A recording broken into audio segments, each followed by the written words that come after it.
días a todos. Hoy resolveremos los problemas de matemática del examen de admisión de la Universidad Nacional de Tumbes, 2021, evaluación ordinaria.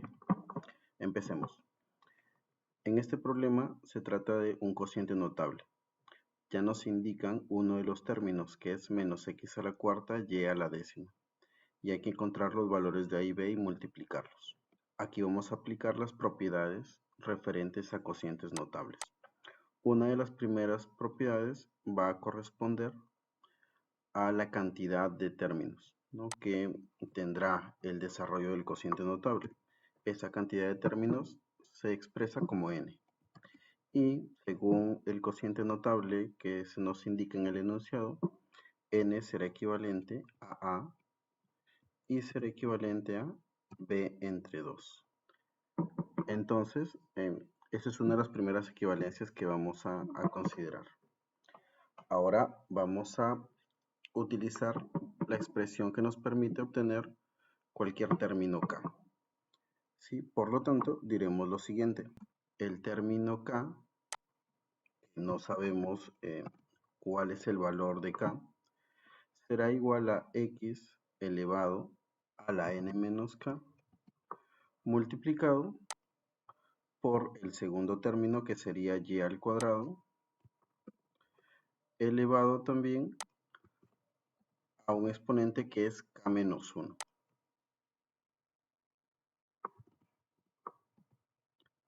Y tal como se nos dice, en este caso esto equivale a x a la cuarta por y a la décima. Como el término es negativo, entonces diremos que k será impar, ¿no? Por lo tanto, aquí también habría un signo negativo. Con esta igualdad que está a la derecha, vamos ahora a establecer equivalencias. Diremos n menos k es igual a 4. Y además aplicamos potencia de potencia y diríamos que 2 por k menos 1 es igual a 10, que corresponde a los exponentes de y. Aquí a la izquierda tengo dos incógnitas y aquí a la derecha tengo una sola. Puedo empezar por la derecha. K menos 1 entonces es 5. Finalmente, k es igual a 6. Regresamos a la igualdad anterior. Entonces, n menos 6 es igual a 4. Por lo tanto, n es igual a 10. Y encontramos valor para k y valor para n. Vamos a encontrar ahora los valores de a y b.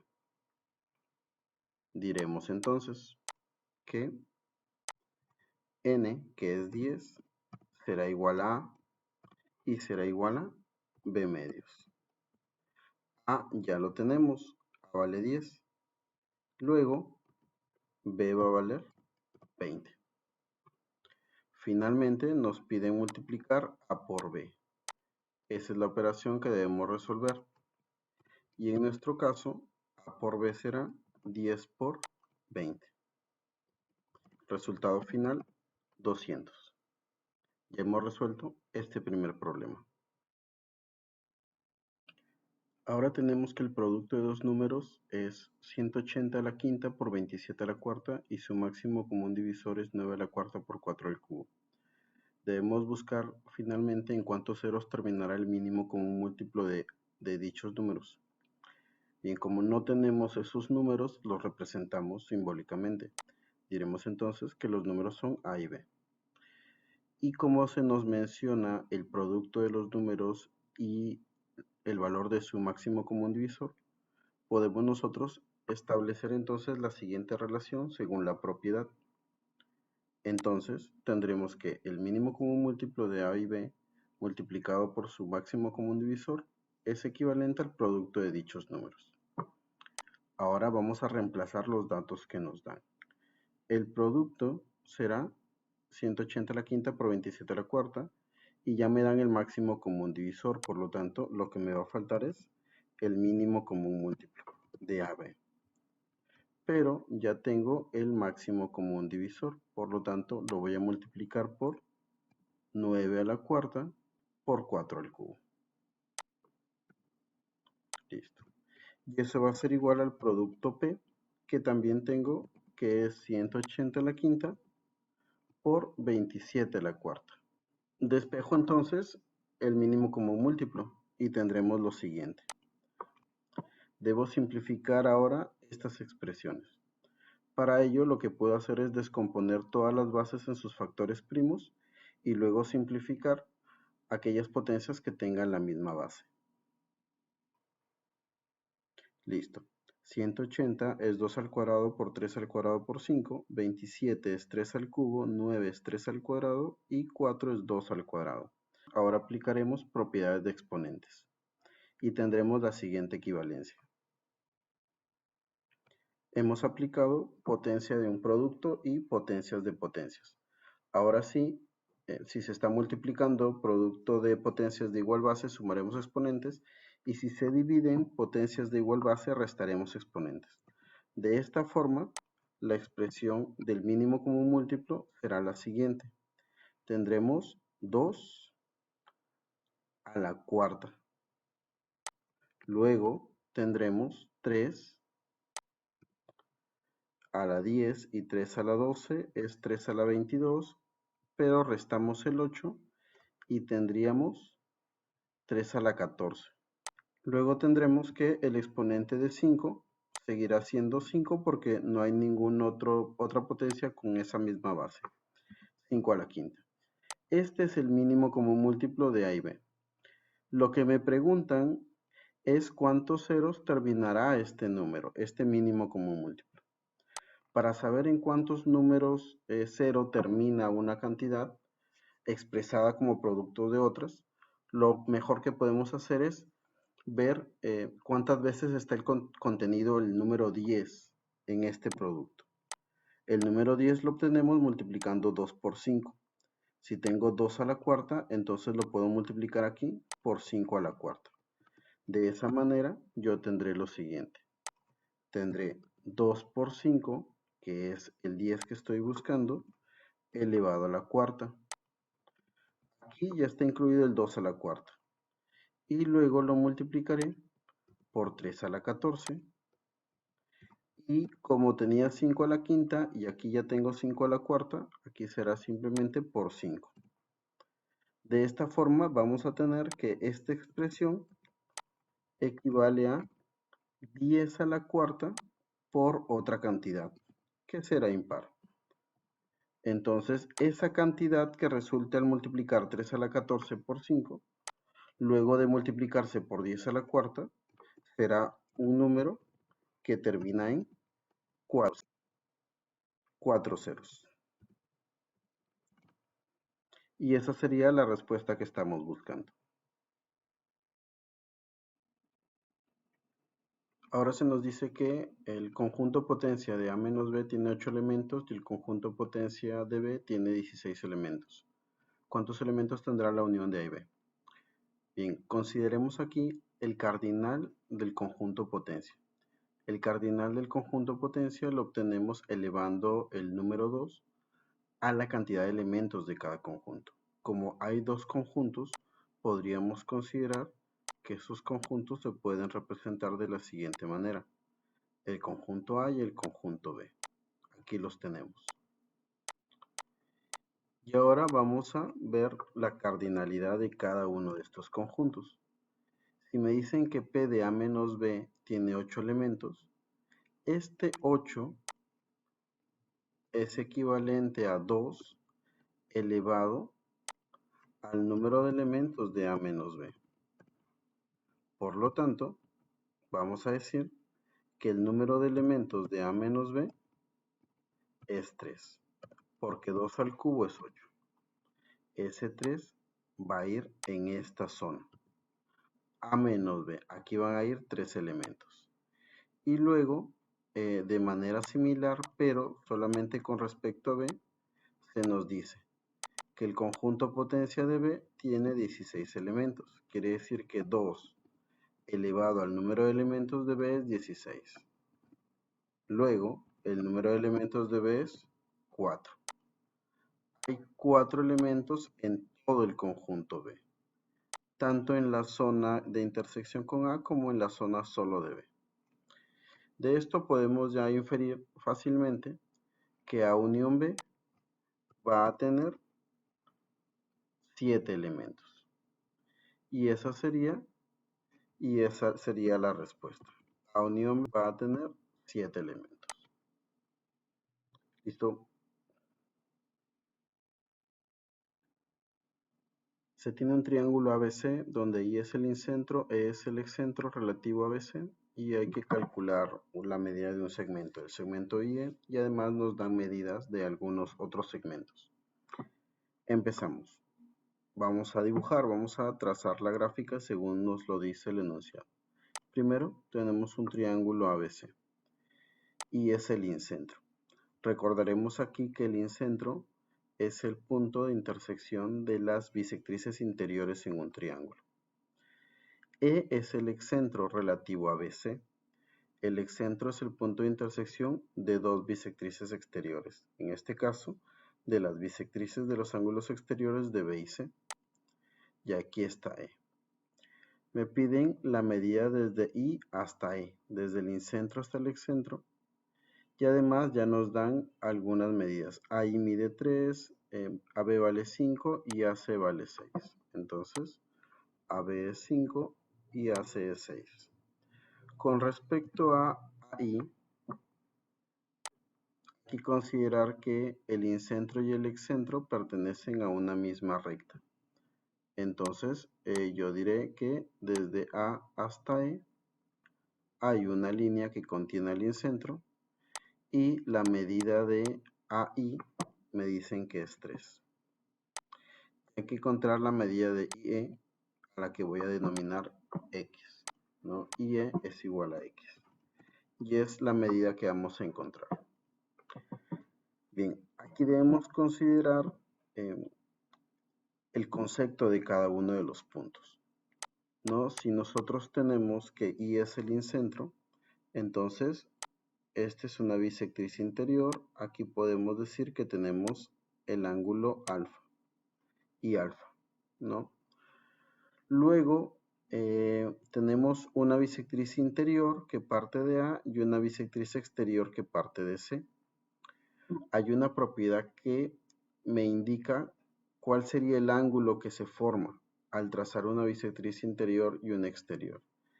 En este caso, el ángulo que se forma es la mitad del ángulo del tercer ángulo, el ángulo en B, ¿no? Tal como se indica en la propiedad. Pero si a este ángulo yo le pongo, por ejemplo, θ, en B vamos a tener 2θ.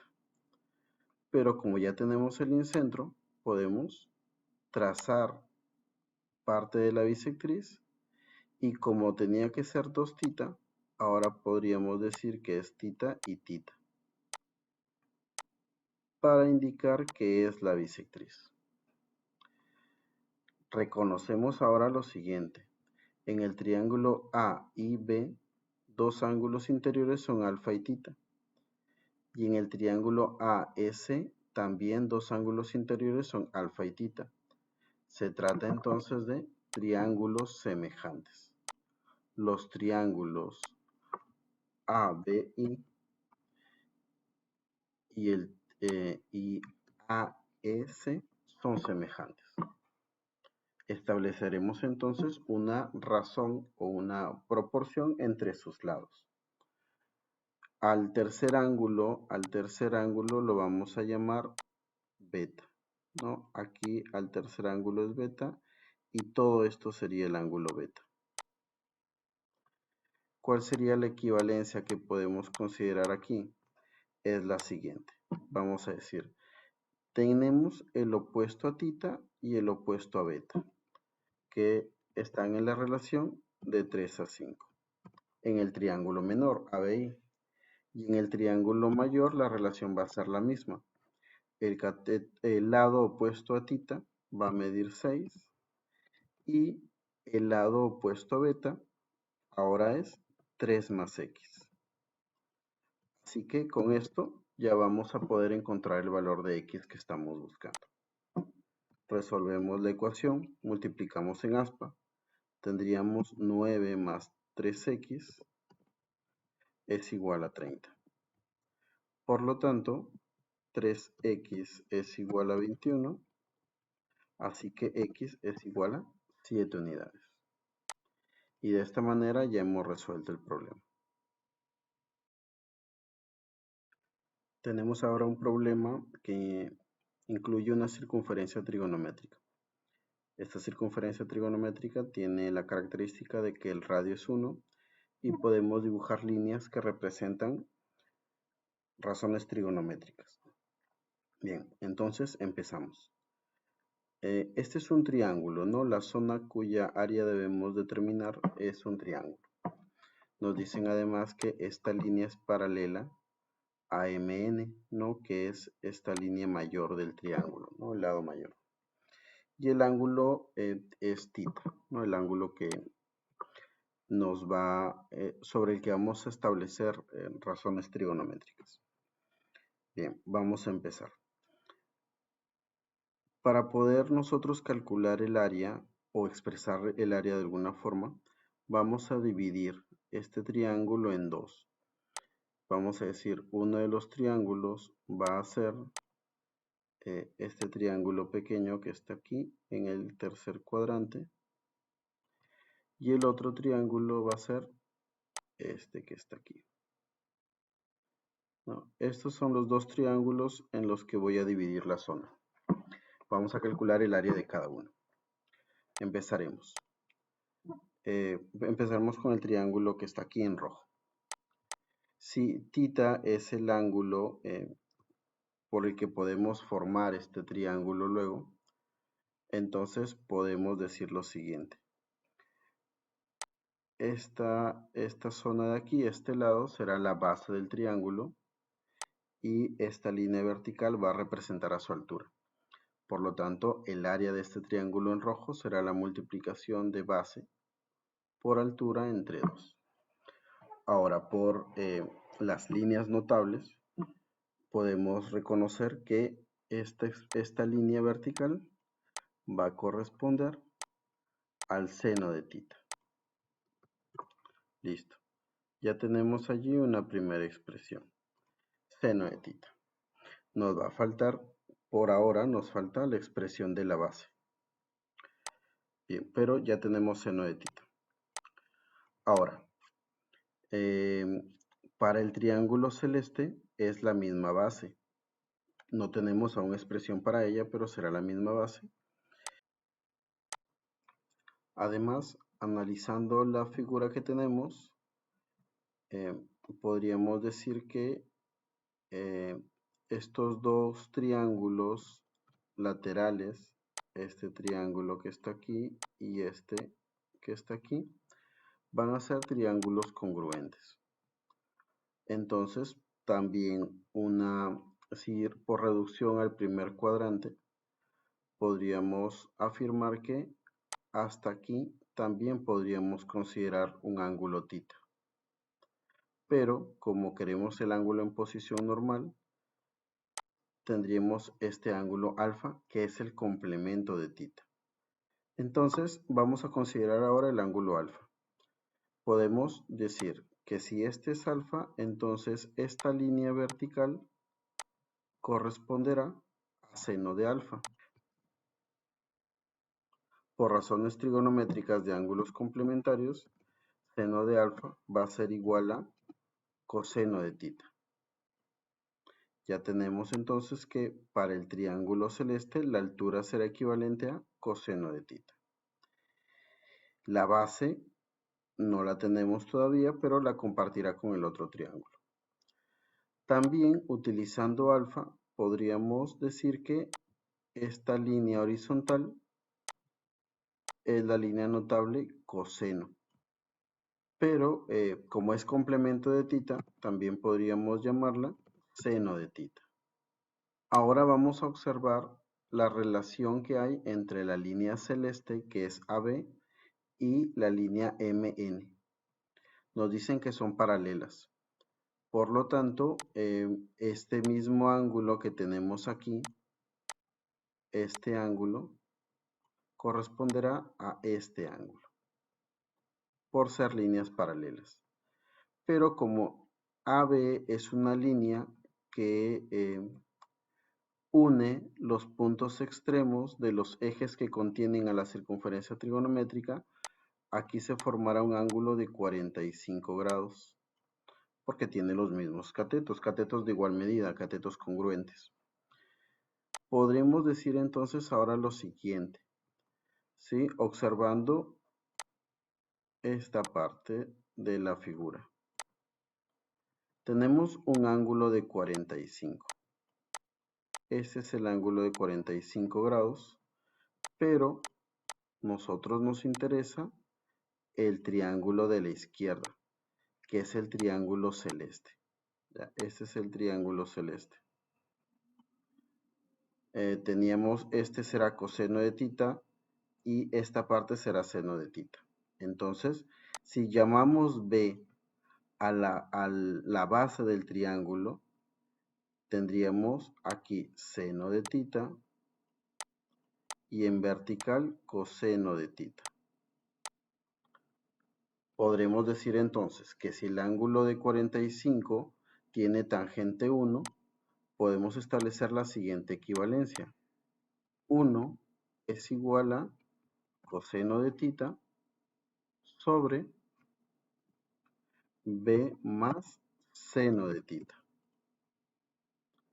Y despejaremos B porque necesitamos una expresión para esa base en función de tita.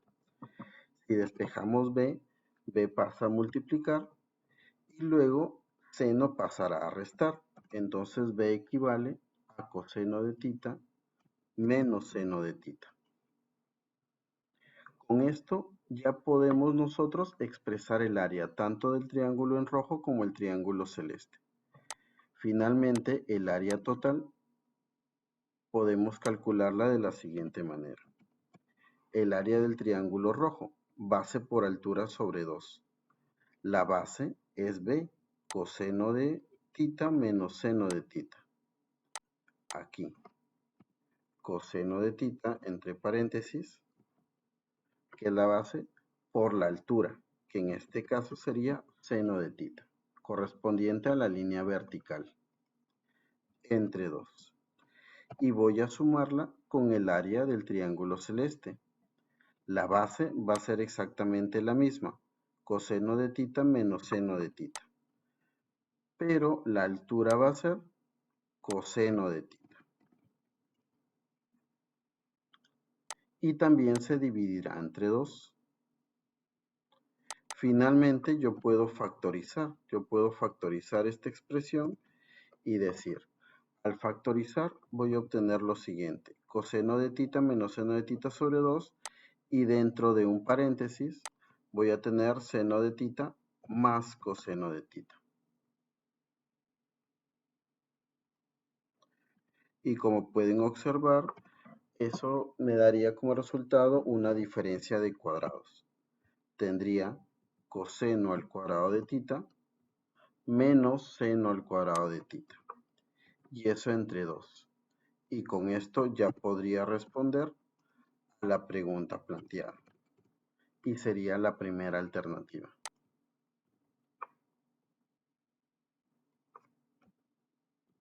Esa es la expresión correspondiente al área buscada. Hemos tenido que dividir el área original en 2 partes y buscar la manera de calcular obtener una expresión para cada una de ellas.